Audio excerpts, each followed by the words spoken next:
একদিকে বিজেপির বিক্ষোভে বিধানসভায় উত্তপ্ত পরিস্থিতি, দুই বিজেপি বিধায়ককে মার্শাল ডেকে বের করে দেওয়া হলো, একজনকে সাসপেন্ড করা হলো। অন্যদিকে শুভেন্দু অধিকারী তার জেলায় এবার 26-এর বিধানসভা নির্বাচনের আগে ভাঙন ধরল বিজেপিতে। তাপসী মণ্ডল হলদিয়ার বিজেপি বিধায়ক, তিনি আজ তৃণমূলে যোগদান করলেন। সিপিএম ছেড়ে বিজেপিতে আর এবার তৃণমূলে তাপসী মণ্ডল। 19 ডিসেম্বর 2020 সিপিএম থেকে অমিত শাহের সভায় বিজেপিতে যোগদান করেছিলেন তাপসী মণ্ডল। 2021-এর ভোটে বিজেপির টিকিটে জিতে ফের তাপসী মণ্ডল দলবদল করলেন। বাংলাকে রক্ষা করতে হলদিয়ার উন্নয়নের জন্যই তৃণমূলে এসেছেন, এরকমই জানিয়েছেন তাপসী মণ্ডল।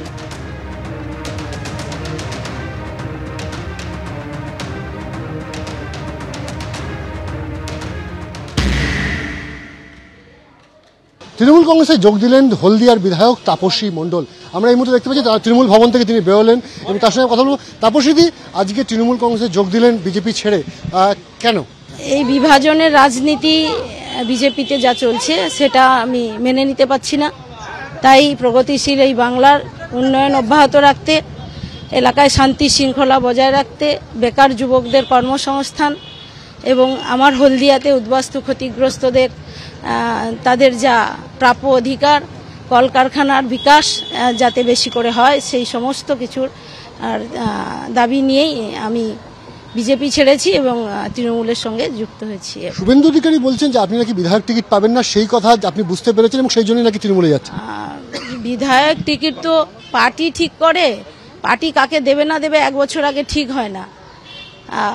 তাহলে অনেক কিছুই আছে, পরে পরে আমি বলবো, এগুলো নিশ্চিত।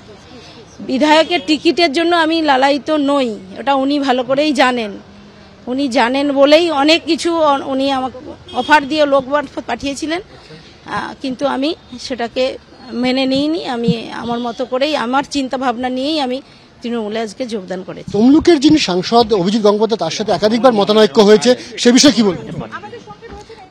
অভিজিৎ গঙ্গোপাধ্যায়কে সামনে রেখে এইরকম এগুলো করানো হয়েছে, এটাই মূল বিষয়। শুভেন্দু অধিকারী বলছেন আপনি দল বদলুর ফলে টিকিট পেলেও তৃণমূলে আপনি জিতবেন না। জিতবো কি জিতবো না সেটা তো যখন নির্বাচন হবে তখনকার ব্যাপার, এখন এই বিষয় নিয়ে কথা বলছেন। তাকে একাধিকবার শুভেন্দু অধিকারীর তরফে তিনি যাতে দল না ছাড়েন সেই চেষ্টাও করা হয়েছিল এবং তার দাবি যে মানুষের স্বার্থে কিন্তু তিনি দল ছেড়েছেন এবং সেখানকার সাংসদ অর্থাৎ অভিজিৎ গঙ্গোপাধ্যায়ের সাথে যে মতানৈক্য, সেই মতানৈক্যের পিছনেও কিন্তু সেই মতানৈক্য তৈরি করানো হয়েছিল যাতে তিনি কাজ করতে না পারেন, এমনই কিন্তু অভিযোগ করলেন তাপসী মণ্ডল। ক্যামেরায় অভিজিৎ দাসের সাথে অনির্বাণ বিশ্বাস, এবিপি আনন্দ, কলকাতা।